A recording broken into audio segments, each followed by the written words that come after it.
মেয়ের মতো আমাকে ছেড়ে চলে গেল। কে আমার সান্ত্বনা দেবে? কে আমায় আদর করবে? চম্পকনগরে বুঝি আমি কলঙ্কিনী হই।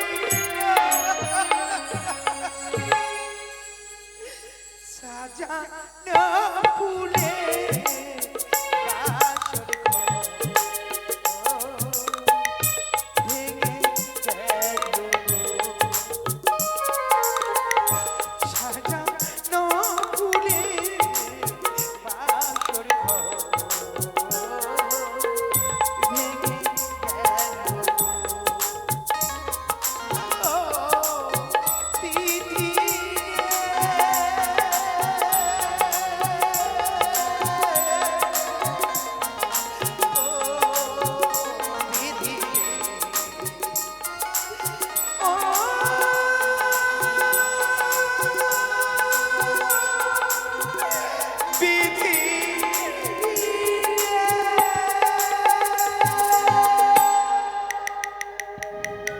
তাই তো আজ প্রভাত হয়েছে। আমি বলেছিলাম আমার পুত্রকে বরণ করে নিয়ে আসবো প্রাসাদে। তাই আজ আমি চুপি চুপি ছুটে আসলাম এই সাঁওতালি পর্বতে। বৌমা, ও বৌমা। কে আমাকে মধুমা মধুমা বলে ডাকছে? না না না, যে আমার নাম ধরে ডাকবে সে তো আমার পাশে বসে। কে? বৌমা। মা, তুমি এসেছো? হে বৌমা। সর্বপ্রথমে তুমি এই দুঃখিনীর প্রণামটুকু নিও গো মা। মারি, আমার যে কপাল ভেঙেছে। কপাল? এমন কি কপাল ভেঙেছে? তুমি না বলেছিলে সারা রাত্রি জেগে থাকবে, আমি জেগে থাকতে পারিনি। ঠিক নিশি রাতে তোমার ছেলে ঘুমিয়ে এবার প্রতিফলে আমিও ঘুমিয়ে যাই। সুযোগ বুঝে পত্তরিন আগে তোমার ছেলেকে দংশন করেছে। না! এই লোকা, এই খোকা, একটিবার কথা বল। লোকা!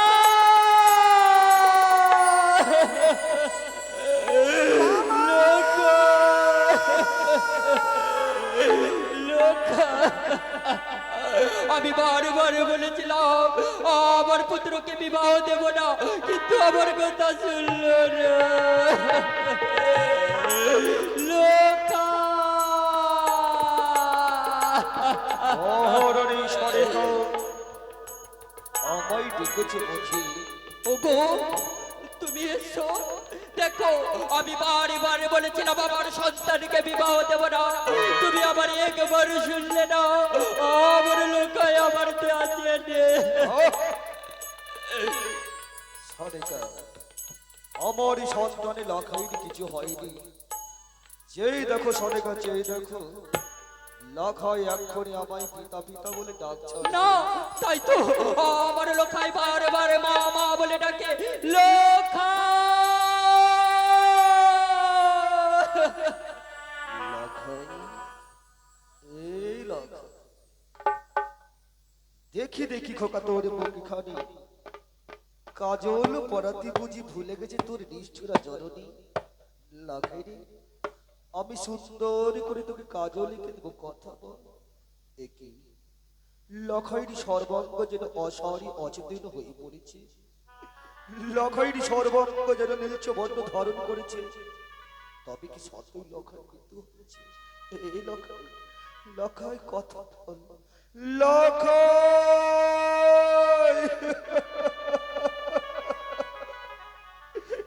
এই কোন জন্মে কোন অপরাধী করেছিলাম আমি? ফল স্বরূপ করিলে তুমি চাঁদের নয়ন মণি, শূন্য হলো সরকারে মাতৃত্ব হৃদয় খানি। কেউ রইল না বংশী বাতি দেওয়ার মতো, আর কেউ রইল না। মহাপ্রলয়, মহাপ্রলয় ছুটে শনিজ স্থানে হতে পৃথিবীতে উঠুক ধ্বংসের ঝরিয়া। সৃষ্টি স্থিতি যাক রসতাল, চাঁদ বনসারে বাদি আজ স্তব্ধ হোক, স্তব্ধ হোক। একে আমি করুরি কান্না করছে ওরে শৈতানি চেঙ্গ মরি করি নয়ন দুখানা মন শুষ্ক বড় হবে যতই দুঃখ দৈর বেদনা হোক না কেন প্রভু বরিশনে হবে না এক বেন্দখানি তাই তো আমি নাচবো আমি হাসবো আমি গাইব ভালো নাচের বানিয়ার জাতি সদাগর আরে পুত্র বলল ভালো হলো দুঃখ গেল দূরে বাবা আহ! আজ তোমার পুত্র মরে পড়ে আছে এই ভূমি তো নেই তুমি অট্ট হাসি হাসছো কেন তুমি নিষ্ঠুর হয়ে যেও না বাবা নিষ্ঠুর হয়ে যেও না নিষ্ঠর এবং আমি নিশ্চয় নয় আমি যে পাষাণ পাথর ওই করির উচ্ছিষ্ট পুত্রকে আমি জ্বলন্ত চিতায় জ্বালিয়ে ভস্মে ভৌত করে দেব শ্বশুর বাবা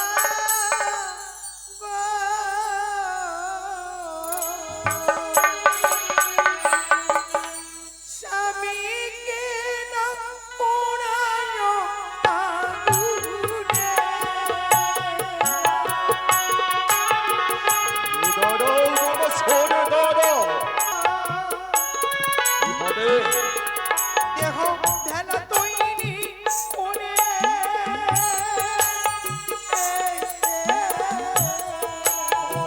আমি তোমায় কলার কাছ দিতে পারি না স্বামী গলায় বিধি ভাসব সাগরের জলে।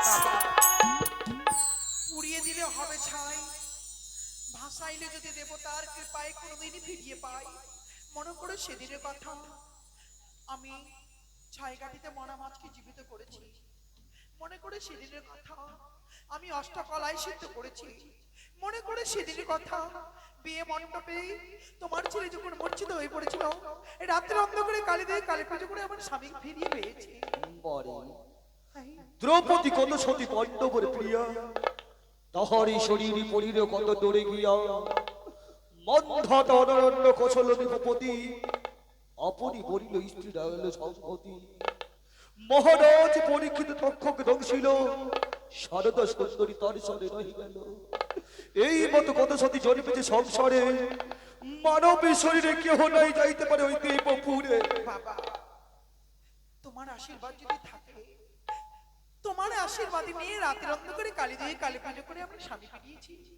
তুমি যদি আমাকে আশীর্বাদ করো অবশ্যই আমার স্বামীকে ফিরিয়ে পাবো পারবে মা হ্যাঁ তাই যদি সত্য হয় আমি তোমায় দিলাম অভয় ছিন্ন খণ্ডনা নাই সূত্র ছুটতে যাও দেব সভয় এই তো, এই কলা গাছকে আমি জিজ্ঞেস করছি জিজ্ঞাসিছে মা বেহুলা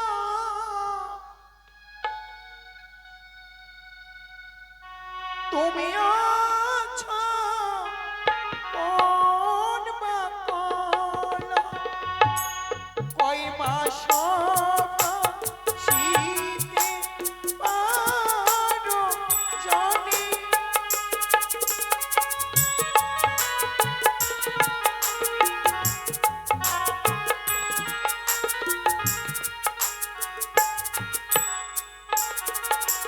শুনলে বাবা এই রামরম্ভা অর্থাৎ রম্ভা কথার অর্থ হচ্ছে কলা এই রমকলা অর্থাৎ আটি কলা আমার সঙ্গিনী হতে চাইছে এই কলাকে যে দাও আমি এই এটো কলার গাছকে আমি সঙ্গিনী করব বাবা চলে যাবার সময় বলো মা, বাবা বলো। এখন তুমি বিধবা সেজেছ মা তাই তো বিধবারই শরীরে অষ্টলঙ্কারী শোভা পাই না তাই তো মা আমার সন্তানের দেওয়া একে এক করে অষ্টলঙ্কার আমি খুলে বেশি বাবা আমার স্বামী যদি আমার কাছে থাকে তোমার দেওয়া গয়না তোমার কোনো লোক নেই হবে দাও ওই আমার মাথা স্মৃতি পাটিলে শ্বশুর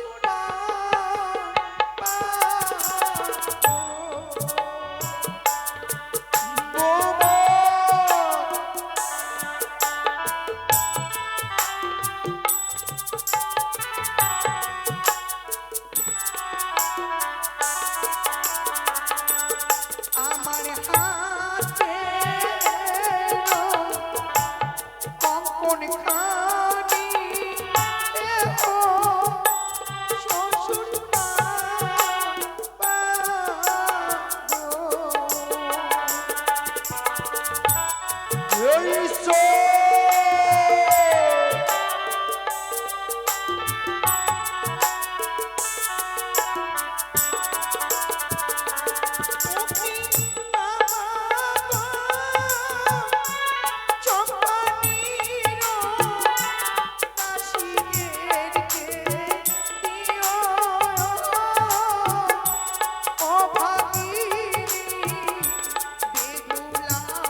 করে সমস্ত গয়না আমি খুলে দিয়েছি। আর কি করতে বলছো? এবার এসো, আমি তোমাকে নিজ হতে বিধবার বেশি সাজিয়ে দেবো। একটি কথা বলবো বাবা, এক কথা কেন মা? তুমি আমার শ্বশুর ঠাকুর, হ্যাঁ, তোমার জায়গায় যদি আমার নিজের বাবা থাকতো, বাবা তো বলো তো কোন বাবা নিজের মেয়ের শরীর থেকে শাড়িখানি খুলে নিতে পারতো? মরি আমার পরনে শাড়িখানি নেহ শ্বশুর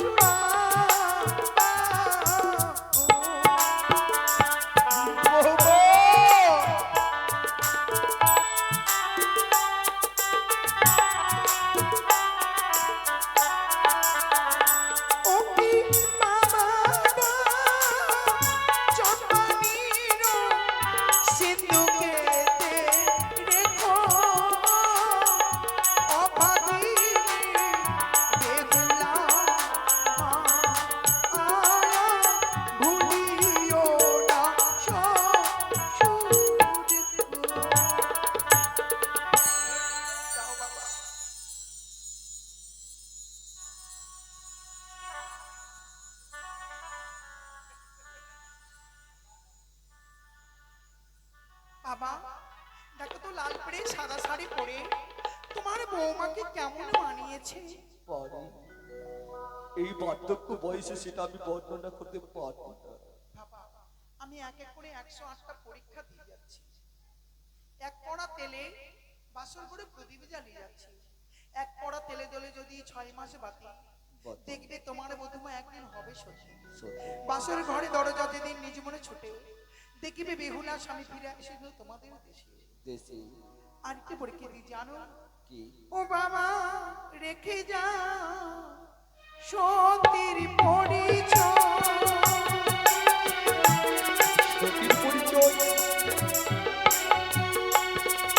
আর উষ্ণ ধানেতে যেদিন বেরাবে অঙ্কুর বাবা।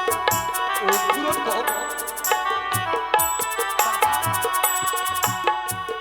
কিছুটা দাস দাস দিয়ে কিছুটা ধান সেদ্ধ করে রেখো, অর্থাৎ উষ্ণ করে রেখো। উষ্ণ ধানেতে যদি বেরায় অঙ্কুর, তবে তা নিবে বেহুলা গেলে দেব। এক করে 107 দিয়েছি। আর একটি পরীক্ষা দিচ্ছি। জবা ফুলের কলি তোমার হাতে দিলাম, যতদিন এই ফুল শুকিয়ে কালো হবে না, তোমার ছেলের নামে তুমি শ্রাদ্ধ করবে না। যেদিন জীবিত থাকবে সেদিন জানিবে তোমার ছেলে জীবদান পাবে। এবার আমাকে হাসি মুখে বিদায় করে দাও। মরিষি রাশির বাদে কিছু হয় কি হয় জানি না।